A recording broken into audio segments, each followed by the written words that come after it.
Sports Network, where we're breaking boundaries and redefining podcasting. Broadcasting live on 6 different platforms, we're bringing you the latest in sports like never before. Imagine tuning into real-time discussions, expert analyses, and fan interactions all at your fingertips. Each platform offers a unique experience, whether you're on YouTube, Facebook, or Twitch. We're not just sharing stories, we're creating a community of passionate sports enthusiasts. Join us as we dive deep into the evolution of podcasting, where every episode is a chance to engage, debate, and celebrate the world of sports. This is where your voice matters and the game never stops. Welcome to the Huddle Sports Network, where we're breaking boundaries and redefining podcasting. Broadcasting live on 6 different platforms, we're bringing you the latest in sports like never before, where sports passion meets podcasting brilliance. I'm Mike, the Bear fan, and alongside Bill, the Packer fan, and our buddy Ken Catalone, we're bringing you an incredible lineup of 38 diverse podcasters. Each one brings their unique flavor to the table, covering everything from game analysis to behind-the-scenes stories. Imagine diving deep into the minds of experts who live and breathe football, sharing insights that you won't find anywhere else.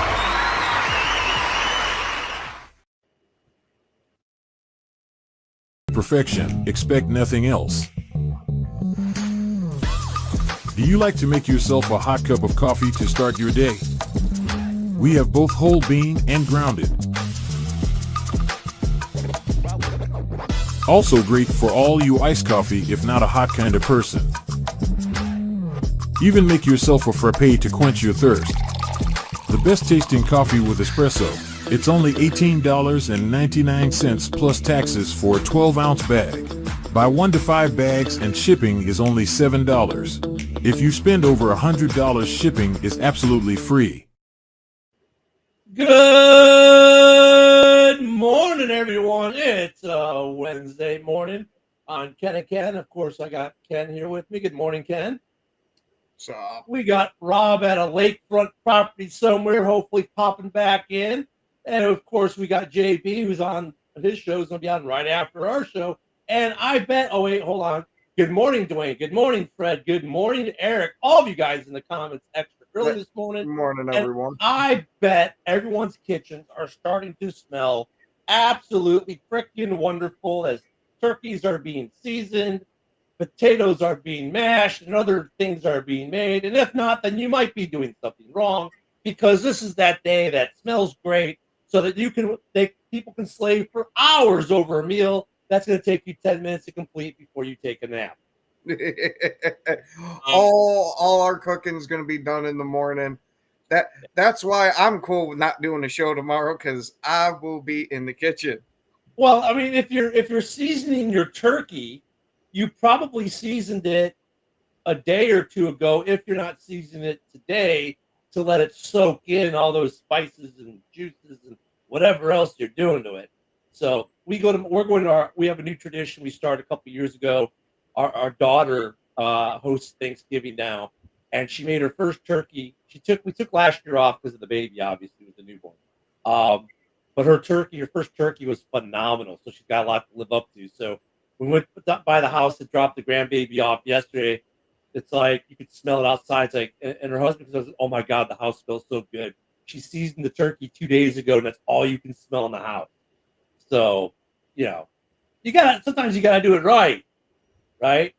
No, the cam is actually, I don't know why the cam is off. I think I did it for another reason, but no, it's just off. This way you can't see me when I'm flicking you off, Luca. Nah, Luca, he bought a bunch of Diddy oil. He's sitting there taking care of himself. No.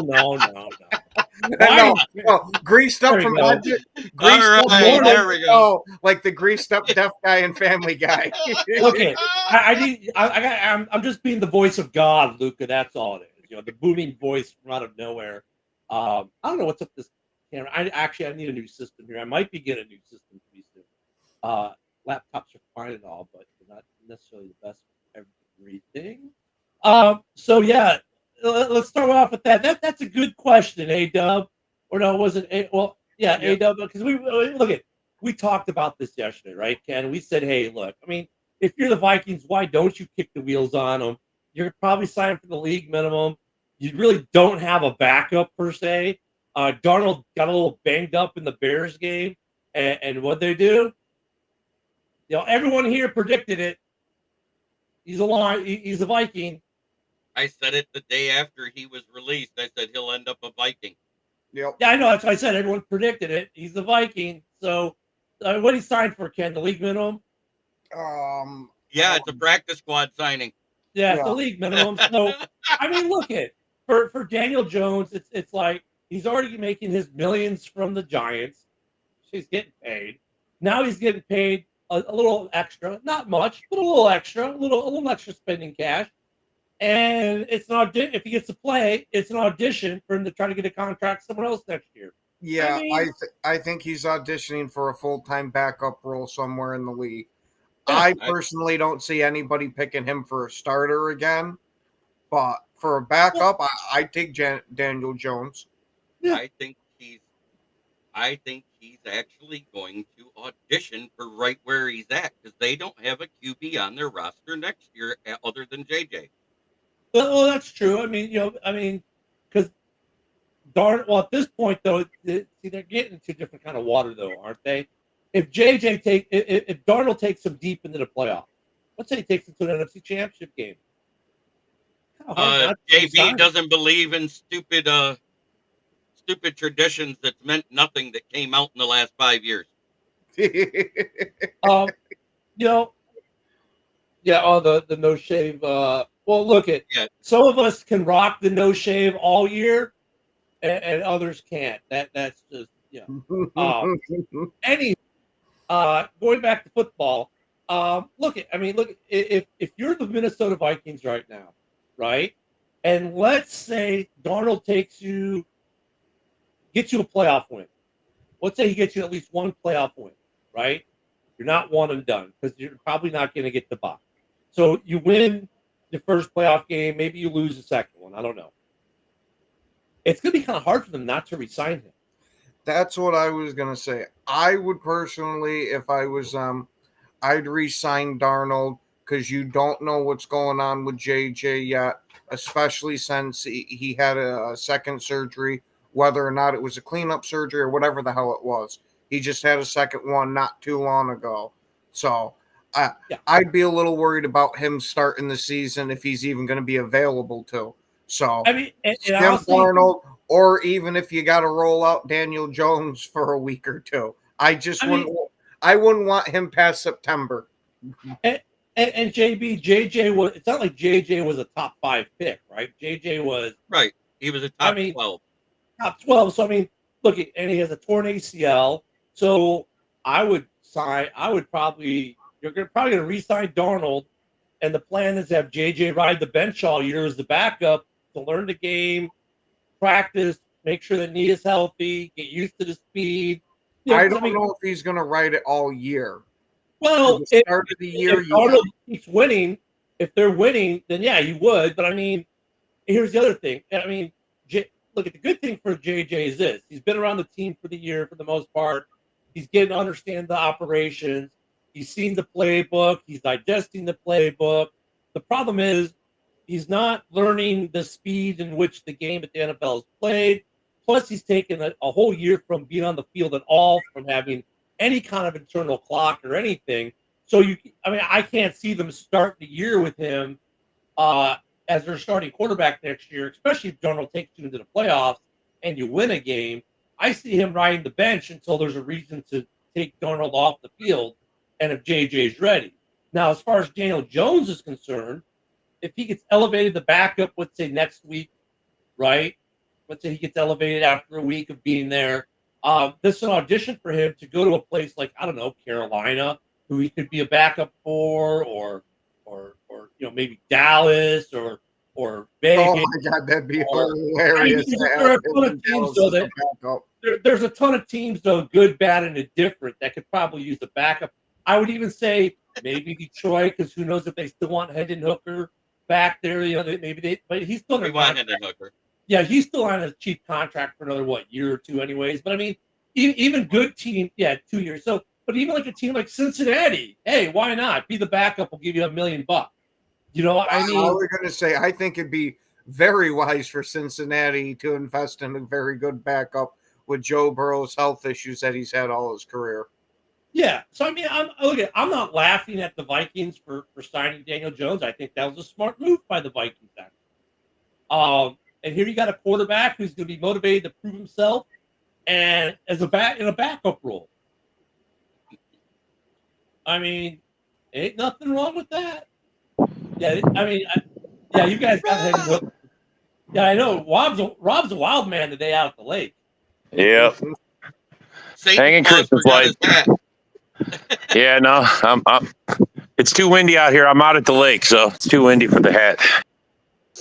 Oh, who's coming in now? Is that Timu Joe Rogan? Good morning, everyone. But Yes, It is. it is. I mean, yeah. So hey, I mean, That in the background, Joe.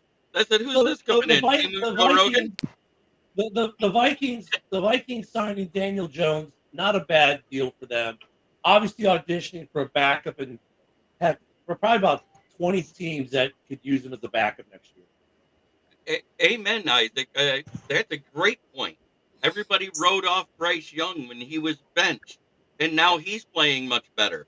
And what did I say Dave Canales was doing during that time? And everybody didn't believe it was happening. I said, Canales is working out one-on-one after practices with Bryce Young to have him learn how to develop to be a better quarterback. Well, New Because York he has quarterbacks have a tendency to not play well in New York and go other places and do just fine. Well, we've You ever seen that noticed with that? Jets quarterbacks. We haven't seen it very often with the Giants quarterbacks. Because guess what? This is the first Giants quarterback after Eli Manning. So that doesn't pertain to this matter. You're Well, talking about we Jets said quarterbacks New York, versus- JB. So we lost Timo. Oh, no, he's still Maybe here. he's back. Yeah, he's back. Hold on. I mean, like a lot of these guys who were at the Jets ended up being good, solid backups for a good couple years in other places. I mean, I look at New York was a shit show for many reasons, not named Daniel Jones, right? No. So if he goes to a good situation where who's a good example, actually in a weird way, Mitch Trubisky. Mitch Trubisky is perfect for Buffalo. He loves Buffalo. Buffalo loves him. He works well in their system. Their fans like him. Like him. I mean, it's a good fit. There are fits like that out there for Daniel Jones too, where he's going to go to a team that's got a system that better fits him, is better equipped for him, and he'll be a fine backup or even possibly a starter for another team, just not the New York Giants in their present state and form.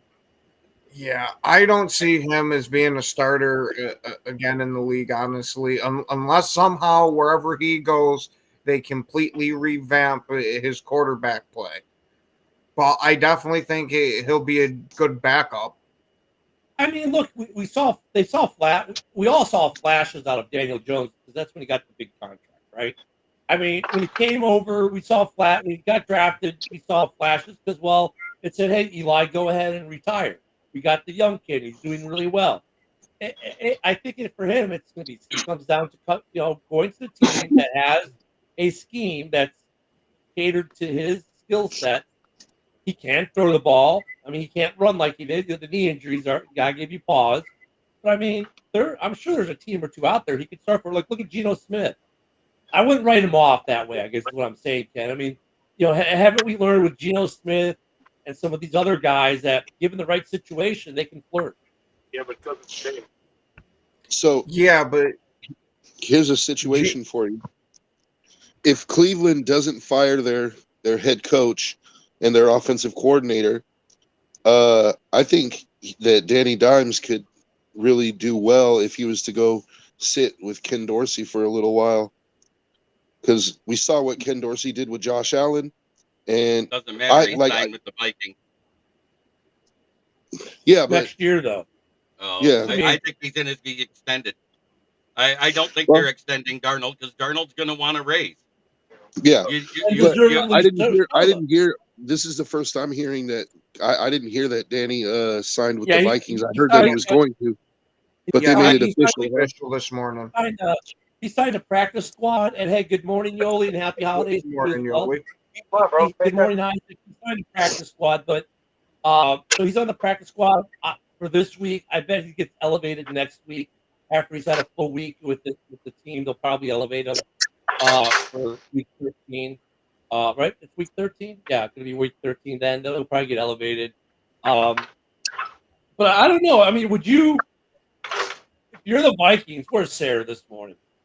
I mean, if you're the Vikings, you got Sam Darnold and you're, 9-2? Are you going to kick your starting quarterback to the curb for Danny Dimes next year? Really? I think JJ was their plan to be a starter because JJ was actually winning the starting job this preseason until he got hurt. That is what we heard out of that camp the entire preseason.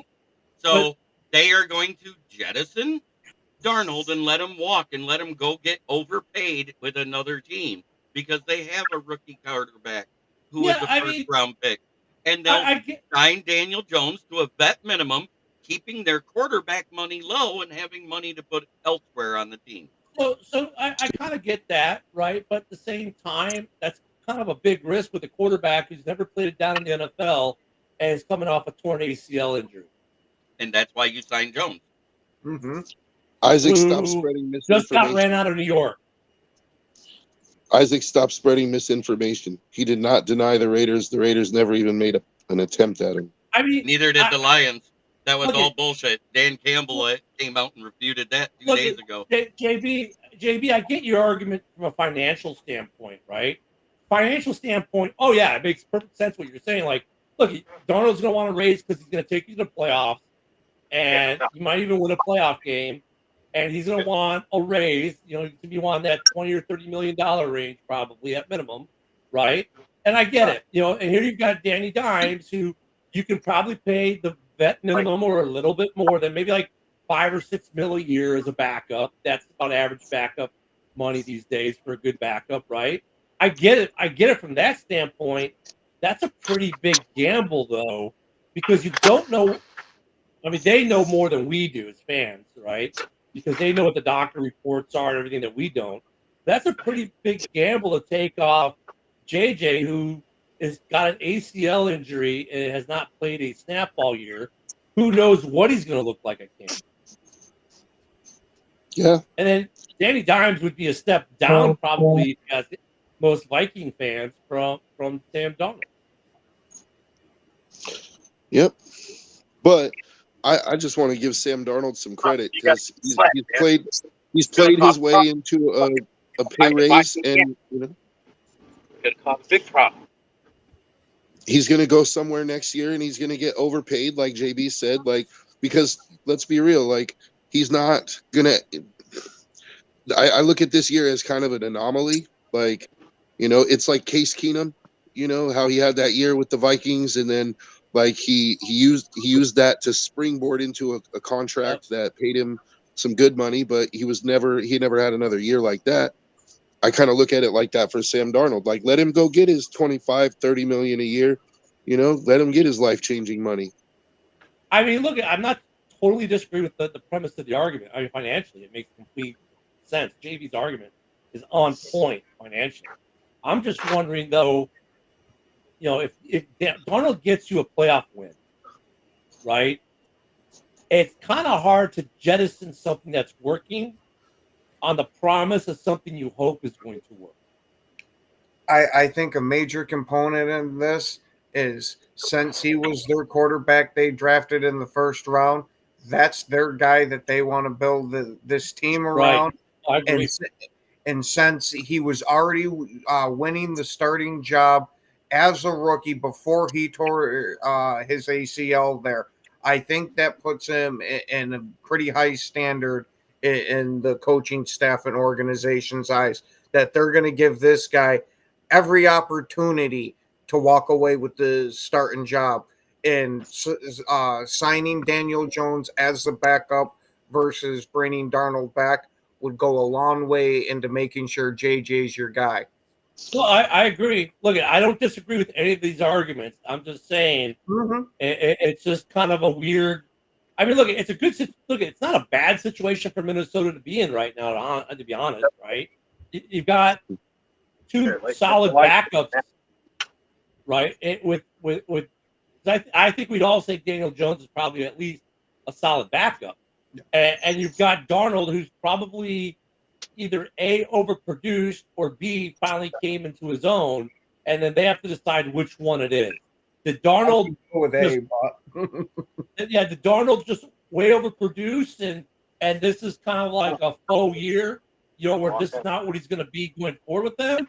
Or did Darnold get into his own, which if he got into his own, great. If he can find another situation that fits him, he can go get a big paycheck and be a starter there. But if they win a playoff game, I would think it's going to be kind of hard a little bit from the fan base in general to move on from just say, okay, thanks, Sam, peace out. I mean, it's going to be interesting to watch what they do. I think it also depends on what kind of contract Darnold is going to be looking for. Like maybe Darnold realizes, situation matters, and Darnold realizes that he's got a good situation in Minnesota, and he could potentially start for another year. Because I agree with you, Ken. I think if he wins a playoff game, it's kind of hard to just do it at the end of the season or let him walk. At least kick the tires on a short-term contract, like 2 years for reasonable money, and then, give JJ McCarthy some more time to develop. And then if Darnold starts shitting the bed, you just put JJ in and you're not really out anything because you didn't pay him a whole bunch of money. And would Darnold be willing to take that over potentially going to another place where he's going to get guaranteed starter money, but, he's not going to have the situation that he has? Is he willing to consider that? Are we going to get into War Week, or are we going to keep? Yeah, we can, JB. We'll get there when we get there. We're talking about this situation. Right now, Maybe he dodges War Week more than anybody.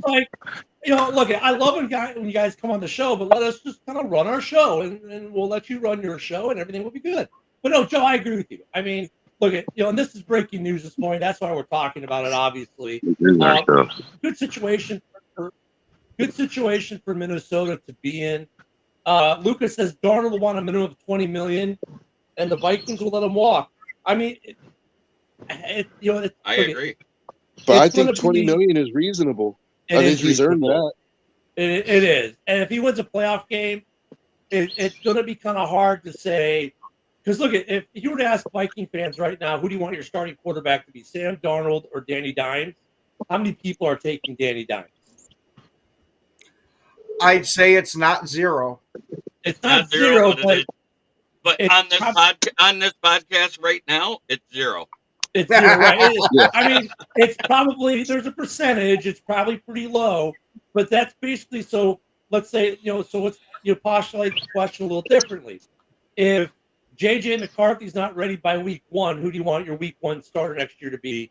Danny Dimes or, the Ghost Hunter? Yeah. It's not easy. That's a freaking rough one.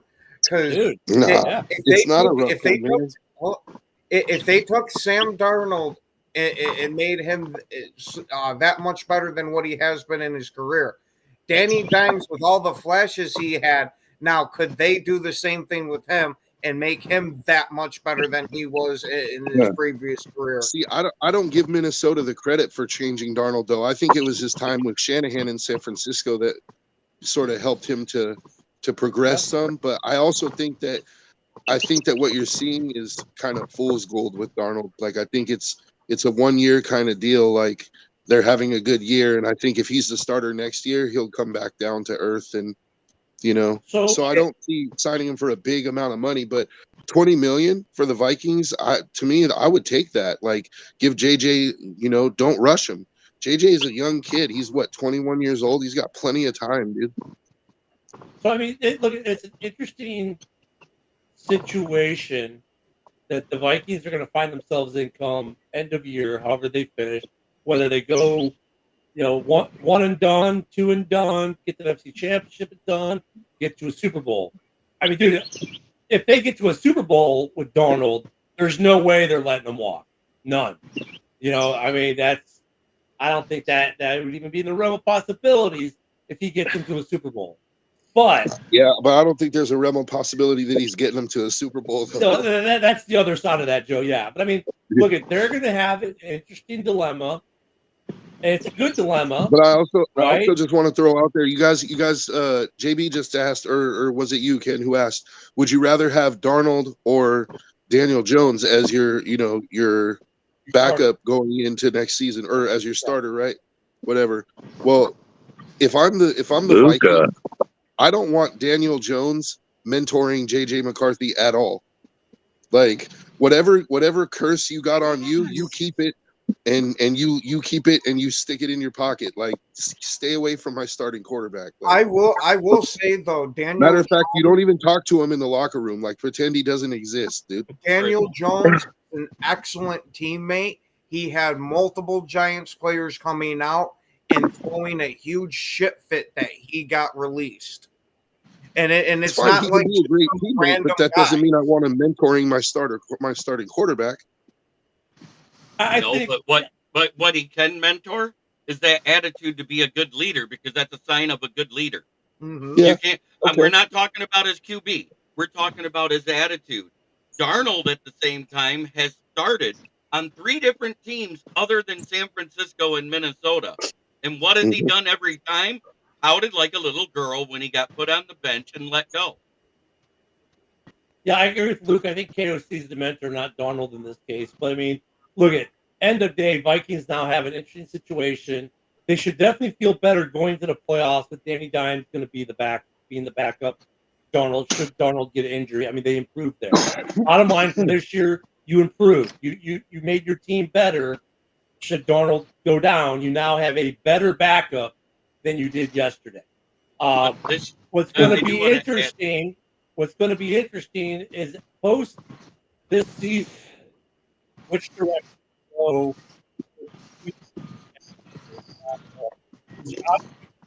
We can't even hear you. Yeah, I was gonna say you're breaking up bad. Fucking Lord! See the days. See, we get JB in here now. We have audio issues. I tell you, no, it's not his fault. I say it's not your fault. Yeah.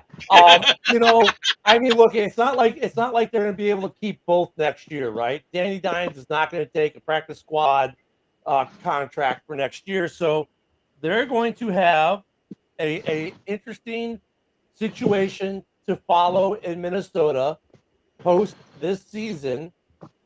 And honestly, I don't know if there's a right or wrong answer for him, because some of it will.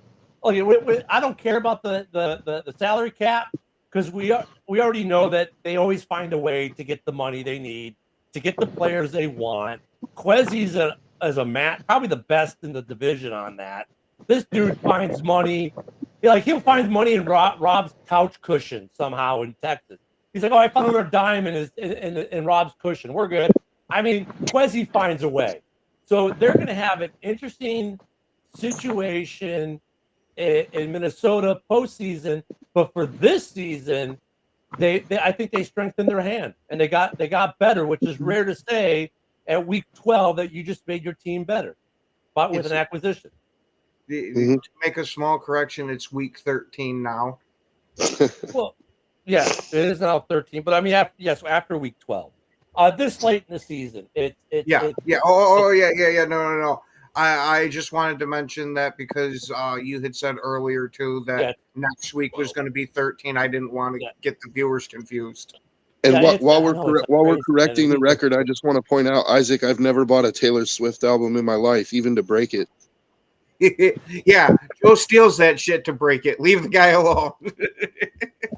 All right, so JB wants to talk War Week. Oh my God, we got to talk the game. All right, you ready? Here's the game. The Bears are going to Detroit, and they're going to lose. There you go. Over. Okay. That's a lot of faith in your team. But we got to talk about it. That's the best part of it. I mean, honestly, now look at. I mean, the Lions are just playing on a different level than the rest of the league right now. Right now, I don't know if they're peaking early, if they're going to sustain this all the way through, but they are playing some ridiculous football in Detroit. Their running back situation is they've got it locked in. Montgomery was the perfect piece for them. I hated to see him leave Chicago. Last year they were trying to figure it out. This year they've locked it in. I mean, they've got a great tandem. Goff is having a career year, right? He's having a career year. I mean, there have been a couple games, moments, but overall, he's having a career year. I mean, I don't know if anyone in this division is beating the Lions right now. I don't know if anyone in the NFC outside of a team in Philadelphia even have a legitimate shot against the Lions right now. Well, you know, while everybody wants to give the GM credit for finding money on a team, because I heard you say this, it's actually their CFO, the chief financial officer, that does all the money stuff. The GM finds the talent. The CFO does all the signings. They find money. I'm saying that. I'm saying that the guy in Minnesota is on the level of Matt Dunstall, the one that's here in Detroit. Because we find money. Whatever. We're bringing up money, guys. We can't forget Russ Ball. Let's all invest some money, guys. The bigger point is, without getting to minutiae of weeds and beating chests over who's got the best money guy, they find the money. Period. Full stop. You're missing the point there, but anyway. No, I'm not missing the point. They find the money was the point. That was the point. If they want a guy, they find the money. That was the point. Well, did anybody see what the spread is for the Detroit and Bears? And I know why it is. I know why it is. Vegas put it at 10.5 because they expect the Bears to be able to cover that. Yeah, that's what I was about to say. So I expect this to be like a touchdown difference game. Yeah, at most. And every divisional game so far has been within like 3 points. I mean, us, them. I mean, every game that's been played, I think, is except for one. Lions versus Packers was 24-14.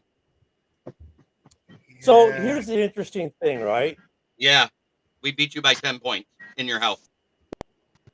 If you look at, he's got to be loving this shit, dude. He's just sitting. You in your house again. That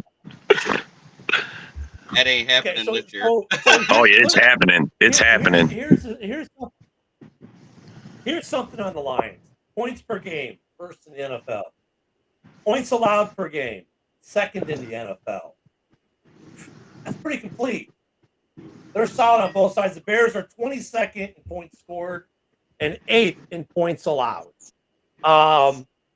Dude, it's. I mean, rush yards. The Lions are 4th in the league right now, which is surprising they're not 1, but that's okay.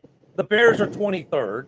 Yards allowed, this is the only thing where it gets a little bit close at all.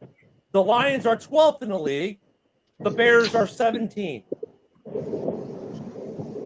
Oh, I'm sorry. In total difference? Oh, okay. Turnover difference? Wait, this one's surprising. They're tied. Both are +9. I know.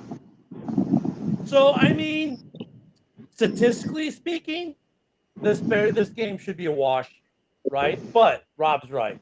It's a division game. Ken's right. It's a division game. Weird shit happens in division games. JB, I mean, look at on paper, this should be a 2 or 3 score game easy. But I understand. I kind of agree with you. It's going to be it's probably going to be a 1-score game. I mean, that's the motif for the Bears this year. Lose the game by a score. Dan Campbell I'll just take you back to last year on Christmas Day, right? The Raiders went into Kansas City with no business winning a game with Aiden O'Connell, and they knocked off the Chiefs in Arrowhead, dude.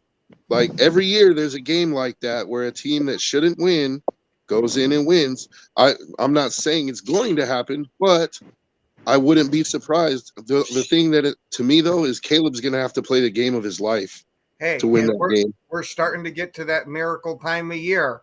So that's what I'm saying, dude. It's Thanksgiving. But we already had that miracle win, and it was the one where Lions led the time of possession in every single statistic, yet Tampa Bay still won. That's just but that wasn't a division game, though. Yeah.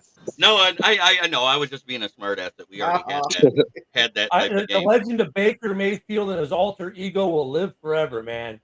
But I mean, There- look at Caleb. I'm just is saying, there's a playing- path to victory. There's a path to There victory is. for the Bears, in my opinion. Oh, there is. Like, There is, and Dan Campbell addressed it, and AG has realized it because now that there's 2 weeks of film, they know what the Bears like to do on offense because they've done the exact same thing in 2 weeks. And the only reason why they got close at the end of the games is both teams went to soft zone coverage, where Caleb thrives with short passing game. What's funny, JB? And it's not. What's funny about this league in general? Why do teams? Every team does it. Every week we all bitch about the prevent only prevents you from winning, right? We all say it every week, and every week 16 Somebody teams in does the it. league do it. Right. And they let teams back in. Guess who's the only team that hasn't done it since they gave up a garbage time touchdown versus the Packers? You guys, probably.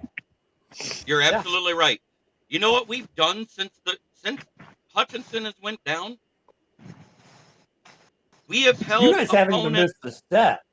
I'm going to say this right now. we have held I was opponents wrong. to a 27 points over the last 6 games since Hutchinson went down. So, look, I think, I was wrong. Everyone on this panel was wrong. But we all thought when Hutchinson went down, there was going to be a drop-off.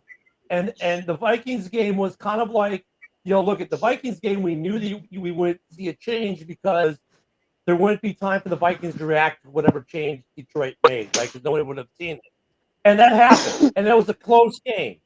And then you guys just kind of like did your thing, and then you went and got a guy, and there's been no drop-off. In fact, I think you guys are better now without Hutch than you were with Hutch. So the inverse happened. You guys got better, right, And once Hutch let's went look down. at the That's how I disparity feel. between, and here's the other thing that's a huge disparity that nobody's looking at. And if you look at defensive scoring against per quarter, last season at this time, Detroit was 32nd in the league in scoring defenses in the third quarter. You know what they ranked this year? Probably first. Number 1. You want to talk about a disparity difference? It is the Well, yeah, I mean, AG but and I'm not surprised, JBA, because you would have brought it up if it wasn't the case. But B, you see this in the league with a lot, like the Bears last year, were one against the run. Now we're almost dead last. We were pretty bad last year in red zone. Now we're the best. I don't get with teams, you go from first to worst to first in certain categories every year. But the Lions this year are the exception to the rule. They have, on both sides of the ball, done so many things so well this year. And Hutch goes down and we're like, okay, the defense isn't going to suffer. It hasn't. But Goff is prone to moments. Goff is playing out of his mind right now. So, I mean, Detroit, until someone figures them out, and maybe it's the Bears tomorrow, who knows? I mean, maybe it's not, but they're rolling. They're hitting on all cylinders right now. So there's nothing to figure out. You just got to play better than them. That's all. They're playing good, bro. That's they're it. playing real good ball. I mean, They're not doing anything special. They're just executing their game. That's it. They're not doing nothing special. Nothing at all. They're and not. that's what I've been saying. And as long as you can figure out how to stop the run, that's the key with them. If you can stop the run, then you can get to the quarterback. Oh, wait a minute, that's any team. But if you do that with Detroit, then you can make some things happen. But no one's able to do that to Detroit this year. Why? Because their running game has just been so on point. Last year, that offensive line took a step back. This year, they took that step back forward. They said, oh, wait, we jacked up last year. Let's fix this. And they did. I mean, that's the problem. If we're going to have any success tomorrow against the Lions, we got to contain the running game. And the Bears' problem is this. They're decent at containing the running game for pieces of the game, but they're giving up these big gash runs at certain parts of the game. So it's a mixed bag right now. Like the stats don't necessarily support the play because the Bears, for the most part, are stopping the run, creating 3 and out, stuff like that. But then they go and they give up a 40-yarder, and then they'll give up a 15-yarder right after that. So they're inconsistent on the run, and therefore they've been really bad in stopping the run overall, stat-wise.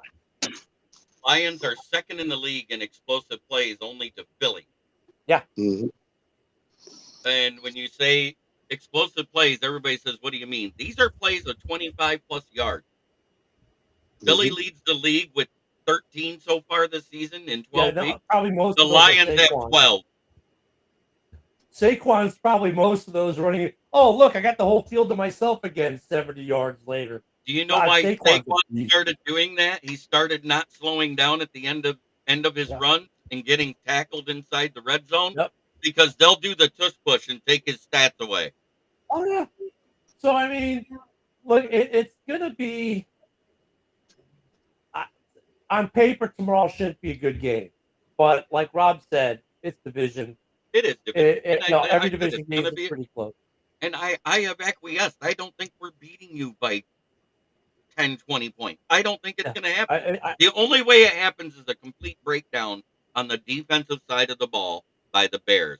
Not because the Lions are that good. You look at, I'm talking about that's the only way it happens is a complete breakdown of the Bears defense, and we haven't well, seen that. or, and hear me out, JV, this becomes a shootout because the Bears figure out your defense and are able to move the ball all day. I'm confident in the adjustments that our defensive coordinator has made this year. I get it. And you're like, well, we got 2 weeks of tape now, so now therefore we know, but I don't know if you know, after 2 weeks, you could switch things up for this week. That's if you know, I mean, I think and we adjust. Two games on a short week, you can do some adjusting, yes, But not a lot. but not a lot. And then also, after 2 games, it's kind of hard to say we know because who knows what he's going to change. I mean, the next season, you know what I'm saying? I mean, you've got to. I guess it should be. They have an idea now of what he kind of likes. That's basically what he's saying. He's saying, Yeah, we have seen it for 2 weeks, and we see the tendencies that they We've do seen on some offense. short-term tendencies, right? Until they become long-term, they're not complete tendencies. Right. It's going to be And interesting. until you have enough time to implement a change. And then, but then if Caleb keeps playing, every week he's been improving his game. So if he keeps the improvement, who knows? This could be a game. Like I think we all know that, or all thought at some point, especially in college, Caleb's going to be one of those quarterbacks who might be one, or he might be one of those quarterbacks who could just take a game over himself. If Caleb has that kind of moment tomorrow, the Bears can win. If he takes the game over, if Caleb says, "Here, hold my beer, get on my back, and let's go," and he's able to do that, which would be just insane. But let's say that happens, that's a path to victory. If it becomes a shootout, there's a path to victory. If both defenses are completely stout and stopping each other because it's a division game, this, that, and the other, there's a path to victory. There's always a path to victory in a division game. We've seen throughout the decades, we can have the best team in the division, who might be the best team in the league, play the worst team in the league, and the worst team in the league will win. We've seen it with every team in this division. It's a division game. All bets are off. I don't know if I want to shoot out. I don't know if I'm the Bears. I don't know if I want to try a shootout with the Lions though. No, I I think I want to try to keep it a running game. Keep it, keep it under 20 or close to 20, and try to capitalize in the red zone. That's the main thing. I think it's going to be the kicking game for the Bears. Like you got to get close enough for Santos to make those field goals, right? And take advantage. Like every time you cross the 50, you got to get at least 3. But hopefully 7, right? Right. I mean, Joe, a shootout, I think the Bears would rather force Goff to throw than to have to face that running game. Yeah, that's the other thing is every week so far against NFC North opponents, there's been a blocked field goal for the Bears. Yeah. When will Cairo learn to kick higher than a basketball rim? I don't want to diss Cairo Santos because after the double doink and the wandering search for a kicker that happened in Chicago, Cairo showed up and the guy's been money overall. He's been money. The only thing I wish Cairo would do, and I've said this a couple times throughout the week, is he's hit that gym and get some more leg strength because now you got kickers who are doing, like if you look at week 2, the Bears game week 2 against the Texans, the Texans, if they don't have a kicker can kick from 55 yards out, the Bears actually probably win that game. Having a guy who can put it in from 55 yards out versus punting is a massive deal. Hi, And- let me and introduce we're you to somebody. And you know what I'm saying? I mean, Cairo is a great kicker. Don't get me wrong. I love him. He's great. I mean, he deserved the contract he got. But the Great league from is shifting. 48 yards in. That's what he's great Yeah. at. He's, And you know what? And that used to be the benchmark, right? But the It's league not. has shifted. The benchmark has moved. It's now you need to be able to kick him from 55. And Mhm. Cairo can't do it. it's people that live in the 50 to 55 range. That's what you need for every Yep. offense in the league. Cairo, okay, look, Mike, I hate that stat because it's not completely accurate. It is and it isn't. Yes, under 40, he's 100%. Then they say, oh, but anything over 40, he's 76%. No, he's 76% anything over 48. 48 and below, he's solid, unless it's blocked. And He I doesn't actually said miss. that. He doesn't shake it at 47 or 48. He connects. Unless it's blocked, he connects. Anything above 48, that's when he starts to come up short. He starts pushing it left or right, and he actually legit misses. I mean, So you know, it's amazing to watch a kicker that is hitting from over 50 and you see Oh, him yeah. scraping the top of upright. Mhm. Yeah, Well, you know what's- that's crazy to me. I mean, That- I'm now not. here's I'm the not inverse, 100%. I'm not 100% sure that it's a leg strength problem with Santos, though. I think it's a problem. He just kicks too low. His angle of that he takes. If you watch all Well, the that's kickers, because of the leg his strength. angle is so low, dude. But some of that's dictated by the leg strength. No, Okay. and some of that is into the intelligence of the game and looking at the analytics and the angle that the holder holds the football too. Because if the holder holds it more upright, you're going to get less height on it. If you look, all the guys that have the big booming legs that are kicking high, like Fairbairn, Bates, and Tucker, guess what? Their holders hold it at a better angle, so it's aimed up, so it has an up trajectory to make it go longer to begin with. Because you're talking about soccer style kickers. Yeah, but I mean, he just doesn't have even on his line drives at 50. They don't have enough oomph behind him. Some of it's leg strength. He's just got to hit the gym. Like if I'm Carlos Santos, I'm leg day every day. You know what I'm saying? Every day is a leg day if you're Carlos Santos. He needs to build up some strength. And JB, what you're saying is true too. It's both. He needs some leg strength to go with that, and he doesn't have the leg strength, and he needs it. He needs it. I mean, I would not be surprised if next year at camp the Bears bring in some young kicker who boots him from 60. But here's the thing I was going to say before you know about this, and we kind of jumped a minute. But the inverse is this though: some of these guys who are kicking it from 60, these big legs, they can't hit an extra point. You notice that? We got some of these guys who can like hit at 55, 58, they're automatic. But you get them at 30 and they're missing. Yeah. Matt Prater. So I mean, Again, I think it's a trajectory thing because they're used to looping the kicks in, you know, over the course of a 55-yard field goal. If you notice when they kick, it when they first kick it, it's outside the upright, they're and then it works curveballing its way back in. You know, the curveball. Yep. So I think that, you know, they just haven't. I don't know if it's just too short of a distance for them to adjust their curve or what. But I mean, we have to admit though that the standard in the league has shifted from 48 being okay to now it's 55. Right. It's those guys that are nailing it from 50 to 55. Joshua Carty, look at him. He banged in a 59-yarder for the Chargers the other day. Yeah. Shrieking. I mean, the kicking game has definitely changed, but no, for the game tomorrow, the Bears need to do what they can, sell out, take away the run, and force Goff to make passes. And they have to do something. We also have to do something we haven't been that good at for the last couple weeks. Get to the quarterback. Yeah, we're still getting a sack a game. Great. Right. But we are creating pressure. Okay, but it hasn't been enough.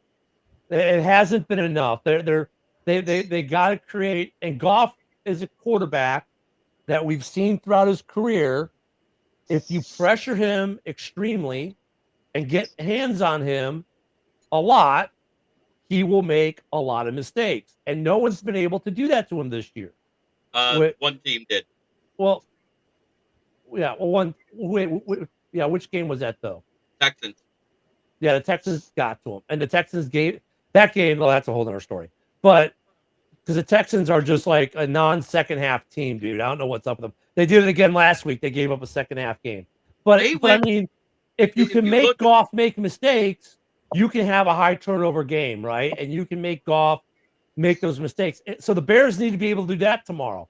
But if the Bears let them run or can't contain the run and let Goff go unscathed, then he's going to, like any other quarterback in this league who, if you leave him unscathed, any quarterback in this league, even Danny Dimes, if you leave them untouched, they're going to eventually pick you apart.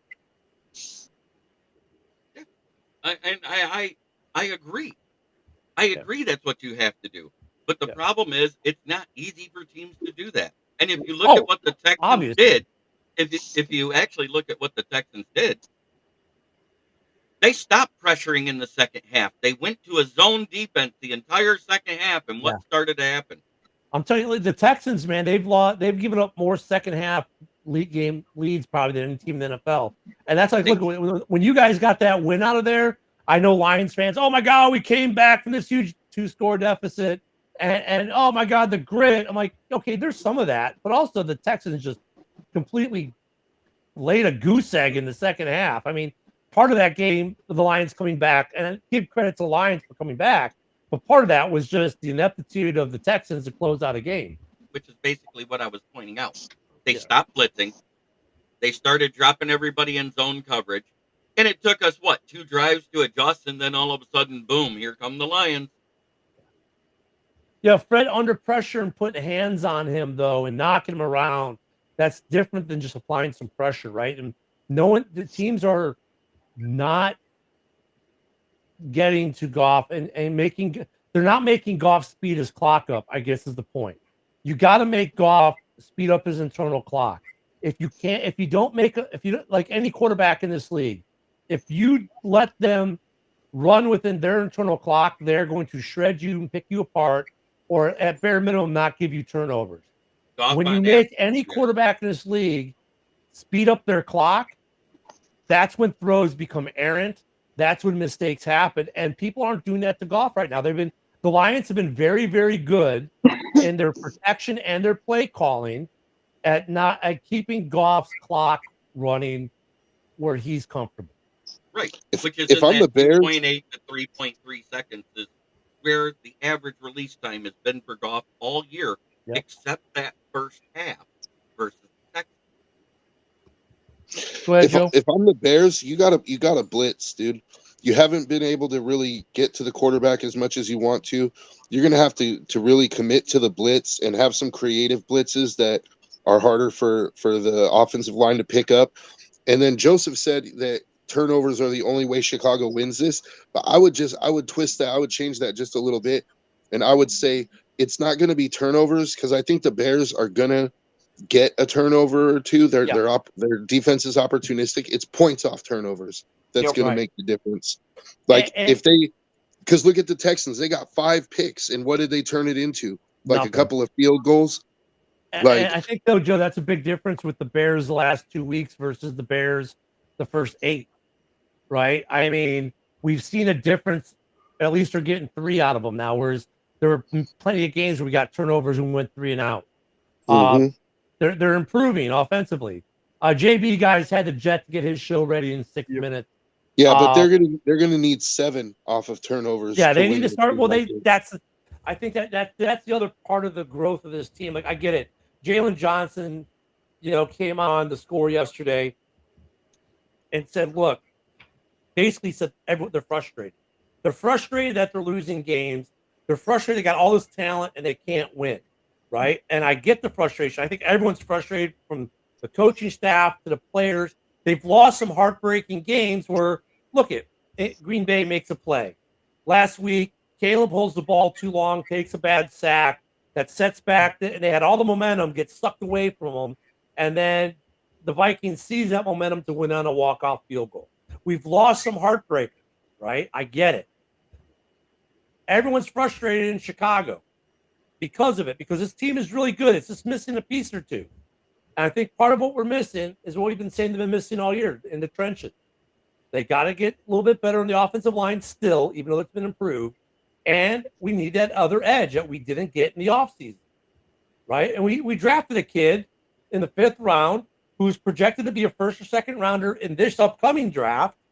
But he obviously, if he's projected to be that after another full year of playing college, he wasn't ready, right? And we knew that, but we got him in the 5th. You take the steal. And the bet was that he'll be ready next year. Booker's playing pretty good ball for a rookie in the 5th round pick.